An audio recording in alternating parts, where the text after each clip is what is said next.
Copy. Yes, sir. Any issues? Negative, sir. Out here. Those who have swords and know how to use them, but keep them sheathed, will inherit the world. You should be a monster. You know, because everyone says, well, you should be harmless, virtuous. You shouldn't do anyone any harm. You should sheath your competitive instinct. You shouldn't try to win. You know, you don't want to be too aggressive. You don't want to be too assertive. You want to take a back seat and all of that. It's like, no. Wrong. You should be a monster, an absolute monster, and then you should learn how to control it.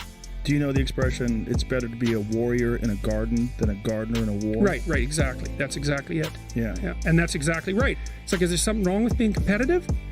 There's nothing wrong with it. There's something wrong with cheating.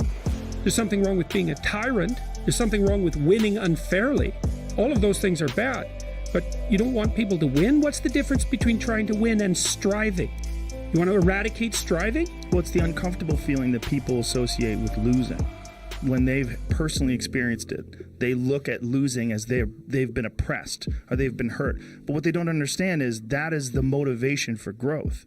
And one of the most beautiful things that I think a young person can get involved in is martial arts, because martial arts teach you that in a way that very few things do. But it also teaches you how to lose. Yes, you know, and that's very important. One definition of a winner is someone who never let losing stop them. Yes. You know, and the idea that a single loss in a competition is somehow a defeat is completely insane. First of all, well, let's say you're a hockey player and you're a good player and you lose the tournament. It's like, well, so what? You played the game. You're increasing your skills. It's like there's always next time. And one of the things that I've also been telling people, informing people about, is the idea that life isn't a game.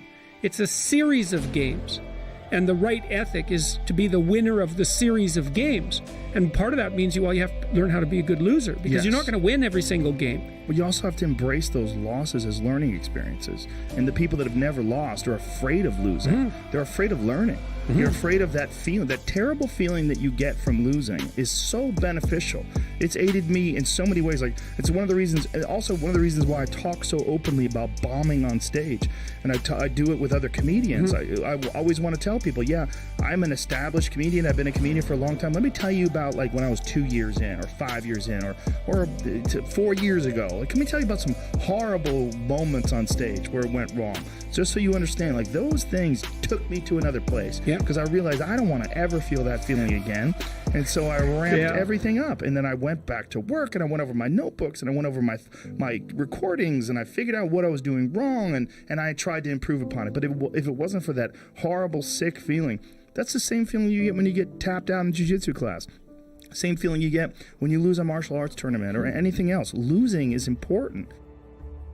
It's very helpful for people to hear that they should make themselves competent and dangerous and take their proper place in the world. Competent and dangerous? Why dangerous? Because it's the alternative to being weak. And weak is not good. The people who shoot up the high schools, they're weak. They're weak. How is it good to be dangerous?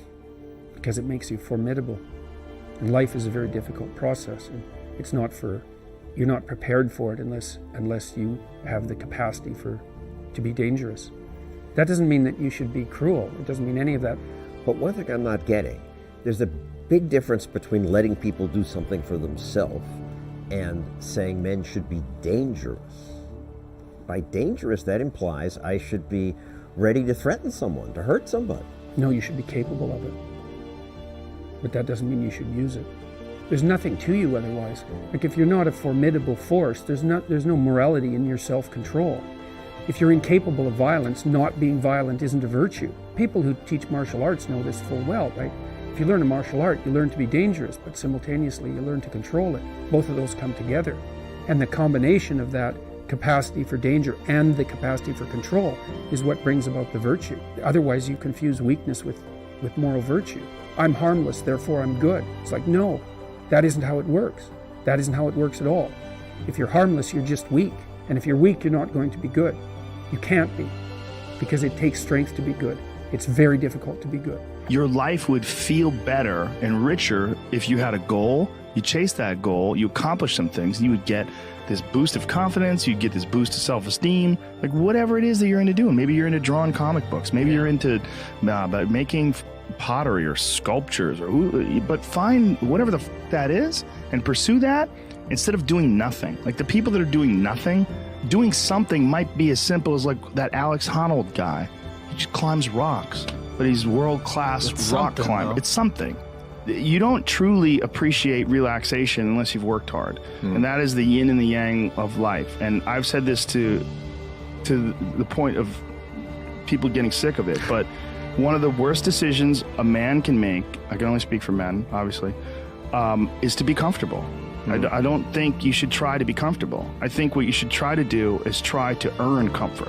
And if you can get a day off where you've worked hard and you've accomplished goals, that day off will be so sweet. When I work hard and I sit in front of the TV, I enjoy the shit out of it.